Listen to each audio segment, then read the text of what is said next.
कभी भी हज यात्रा पर उंगली नहीं उठाई जाती, जकात पर उंगली नहीं उठाई जाती, रोजा पर उंगली नहीं उठाई जाती। लेकिन दीपावली आएगी तो प्रदूषण होगा, होली आएगी तो पानी बर्बाद होगा, और अब कांवड़ यात्रा होगी तो तरह तरह की बातें। सब लोगों में सब प्रकार के लोग होते हैं, ऐसा नहीं कि सब ठीक होता है, कुछ अच्छे भले बुरे होते हैं, सभी में होते हैं। किसी जितने मजहब है उन मजहबों में भी अच्छे भले बुरे लोग।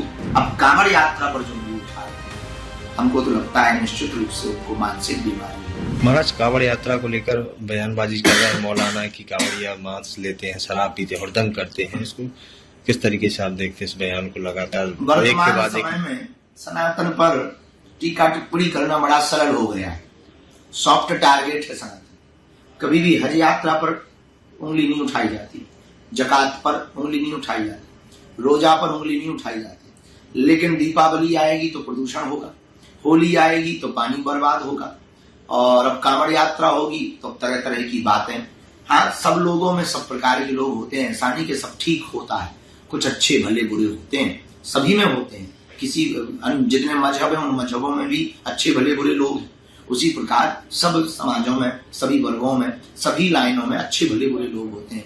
न्यूज में भी अच्छे भले बुरे लोग होते हैं, जैसे उसी प्रकार इस संत लाइन में भी अच्छे भले बुरे होते हैं। कुछ कालनेमी होते, कुछ साधु होते, कुछ असाधु होते, नेताओं में भी ऐसे होते, अभिनेताओं में भी ऐसे होते।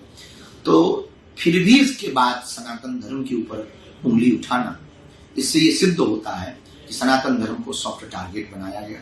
इस देश में सनातन धर्म से लोगों की आस्था उठे, सनातन में आपस में विद्रोह उत्पन्न हो, इसलिए बार बार टीका टिप्पणियां भगवानों के ऊपर, कभी मंदिरों के ऊपर, कभी त्योहारों के ऊपर, कभी सनातन की परंपरा के ऊपर की जाती हैं। अब कांवड़ यात्रा पर जो उंगली उठा रहे हैं, हमको तो लगता है निश्चित रूप से उनको मानसिक बीमारी है और वो विक्षिप्त है। कांवड़ यात्रा भगवान महादेव के प्रति श्रद्धा का प्रतीक है। अब कोई कैसे जा रहा, वो उसकी निजी आस्था है, वो अपनी आस्था से जा रहा, कि जल भर के जा रहा, हलचल करके जा रहा, वो उसकी अपनी निजी आस्था है।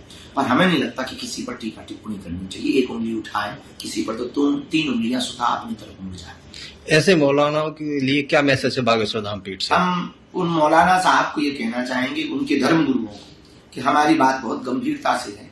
यदि वो अभी कांवड़ पर बोलेंगे और कल के दिन हम आपके ऊपर बोलेंगे तो आपको फिर बड़ी मिर्ची लगेगी। इसलिए उनके जितने भी विशिष्ट धर्म गुरु हैं, ऐसे मौलाना के खिलाफ में तत्क्षण एक फतवा जारी होना चाहिए। एक तरफ योगी सरकार है, योगी सरकार ने तमाम चीजें लाइसेंस के लिए बात कर दी कि जितनी फूड दुकानें लाइसेंस हो, और भी जो मांस की दुकान है प्रतिबंध लगा दिया है। इसको बहुत उत्तम है, पवित्रता बहुत आवश्यक है। और हम कांवड़ में जाने वाले लोगों को भी प्रार्थना करेंगे कि अपनी सनातन परंपरा का मजाक न उड़े, इतनी सावधानी पूर्वक चलना, किसी के हृदय को ठेस न पहुंचे, इतनी सावधानी पूर्वक अपनी आस्था को लेकर चलना, हुड़दंग मत करना, और किसी भी प्रकार से सनातन धर्म के ऊपर प्रश्न चिन्ह खड़ा ना हो।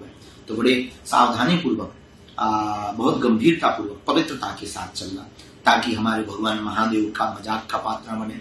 कांवड़िया, एक कांवड़िया के कारण सभी कांवड़ियों के ऊपर उंगली न उठे, क्योंकि सब बुरे नहीं होते। एक आध कोई बीच में अगर बुरा भी हो तो उससे भी हम प्रार्थना करेंगे कि और जगह है और यात्राएं, उन यात्राओं में तुम उपद्रव कर लेना, पर कांवड़ यात्रा में उपद्रव मत करना, ताकि सनातन धर्म पर प्रश्न चिन्ह खड़ा हो।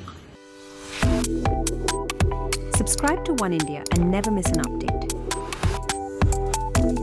Download the One India app now.